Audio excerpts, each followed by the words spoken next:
Hello Year 6 and welcome to today's guided reading video. Today we're going to be focusing on the skill of retrieval. Make sure at the end of the video you log on to Purple Mash and you complete the task for today.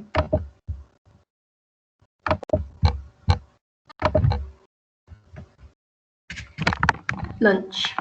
Via had warned me about lunch in middle school, so I guess I should have known it would be hard. I just hadn't expected it to be this hard. Basically, all the kids from all the 5th grade classes poured into the cafeteria at the same time, talking loudly and bumping into one another while they ran to different tables. One of the lunchroom teachers said something about no seat saving allowed, but I didn't know what she meant, and maybe no one else did either, because just about everybody was saving seats for their friends. I tried to sit down at one table, but the kid in the next chair said, "Oh, sorry, but somebody else is sitting here." So I moved to an empty table and just waited for everyone to finish stampeding and the lunchroom teacher to tell us what to do next. As she started telling us the cafeteria rules, I looked around to see where Jack Will was sitting, but I didn't see him on my side of the room. Kids were still coming in as the teachers started calling the first few tables to get their trays and stand online at the counter. Julian, Henry and Miles were sitting at a table toward the back of the room. Mum had packed me a cheese sandwich, graham crackers and a juice box, so I didn't need to stand online when my table was called. Instead, I just concentrated on opening my backpack, pulling out my lunch bag and slowly opening the aluminium foil wrapping of my sandwich. I could tell I was being stared at without even looking up. I knew that people were nudging each other, watching me out of the corners of their eyes. I thought I was used to those kinds of stares by now, but I guess I wasn't. There was one table of girls that I knew were whispering about me because they were talking behind their hands. Their eyes and whispers kept bouncing over to me. I hate the way I eat. I know how weird it looks. I had a surgery to fix my cleft palate when I was a baby, and then a second cleft surgery when I was 4. But I still have a hole in the roof of my mouth. And even though I had jaw alignment surgery a few years ago, I have to chew food in the front of my mouth. I didn't even realise how this looked until I was at a birthday party once, and one of the kids told the mom of the birthday boy he didn't want to sit next to me because I was too messy with all the food crumbs shooting out of my mouth. I know the kid wasn't trying to be mean, but he got in big trouble later, and his mum called my mum that night to apologise. When I got home from the party, I went to the bathroom mirror and started eating a saltine cracker to see what I looked like when I was chewing. The kid was right. I eat like a tortoise. If you've ever seen a tortoise eating, like some prehistoric swamp thing. The summer table. "Hey, is this seat taken?" I looked up, and a girl I never saw before was standing across from my table with a lunch tray full of food. She had long wavy brown hair and wore a brown t-shirt with a purple peace sign on it. No, I said. She put her lunch tray on the table, plopped her backpack on the floor, and sat down across from me. She started to eat the mac and cheese on her plate. "Ugh," she said after swallowing the first bite. "I should have bought a sandwich like you did." "Yeah," I said, nodding. "My name is Summer, by the way. What's yours?"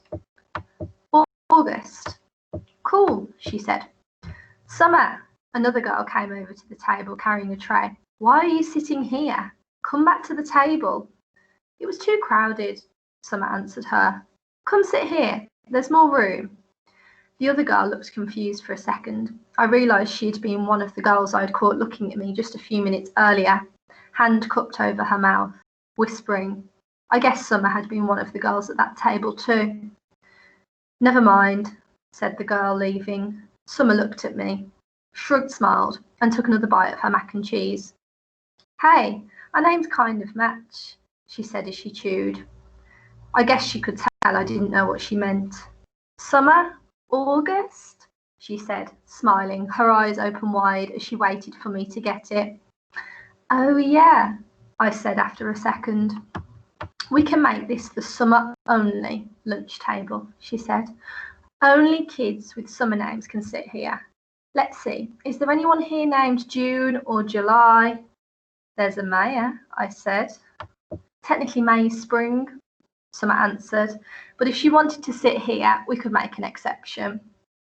She said it as if she'd actually thought the whole thing through. There's Julian. That's like the name Julia, which comes from July. I didn't say anything. There's a kid named Reed in my English class, I said.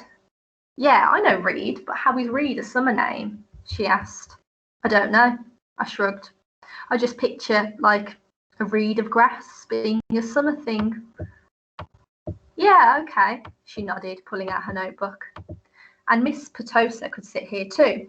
That kind of sounds like the word petal, which I think of as a summer thing too. I have her for homeroom, I said. I have her for math, she answered, making a face.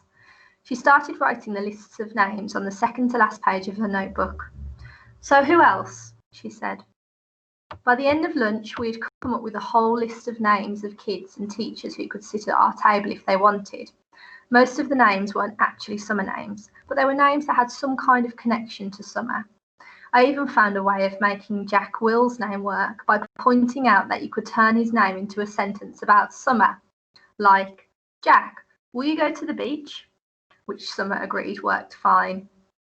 But if someone doesn't have a summer name and wants to sit with us, she said very seriously, we'll still let them if they're nice, okay? Okay, I nodded. Even if it's a winter name? Cool beans, she answered, giving me a thumbs up. Summer looked like her name. She had a tan and her eyes were green like a leaf. 1 to 10. Mum always had this habit of asking me how something felt on a scale of 1 to 10. It started after I had my jaw surgery, when I couldn't talk because my mouth was wired shut.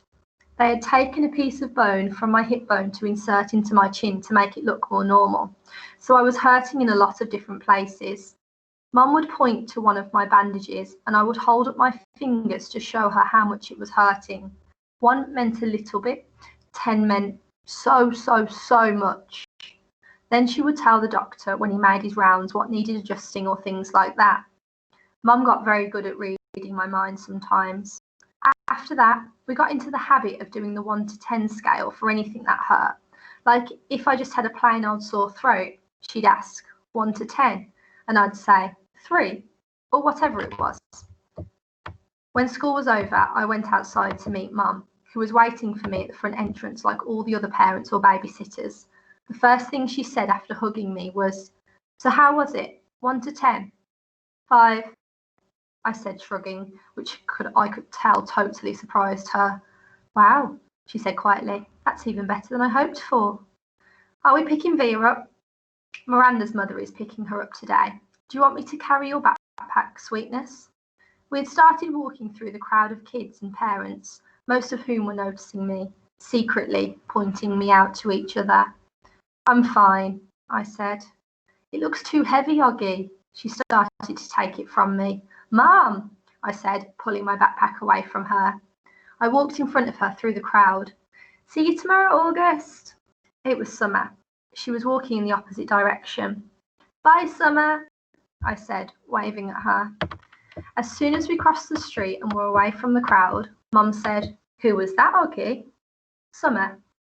Is she in your class? I have lots of classes. Is she in any of your classes? Mum said. Nope. Mum waited for me to say something else, but I just didn't feel like talking. So it went okay? Said Mum.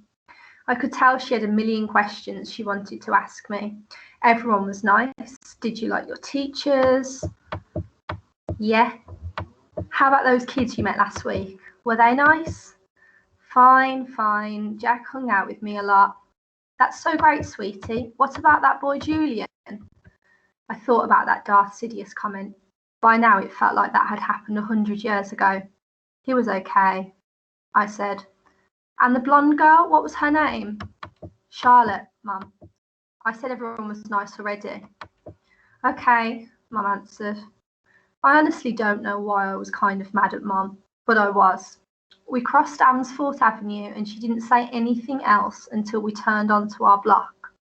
So, Mum said, how did you meet Summer if she wasn't in any of your classes? We sat together at lunch, I said. I'd started kicking a rock between my feet like it was a soccer ball, chasing it back and forth across the sidewalk. She seems very nice. Yeah, she is. She's very pretty, Mum said. Yeah, I know, I answered. We're kind of like Beauty and the Beast. I didn't wait to see Mum's reaction. I just started running down the sidewalk after the rock, which I had kicked as hard as I could in front of me. Okay, year 6, that's the end of our reading today. Make sure that you log on to Purple Mash now to complete the task, and I look forward to receiving your work. Have a great day.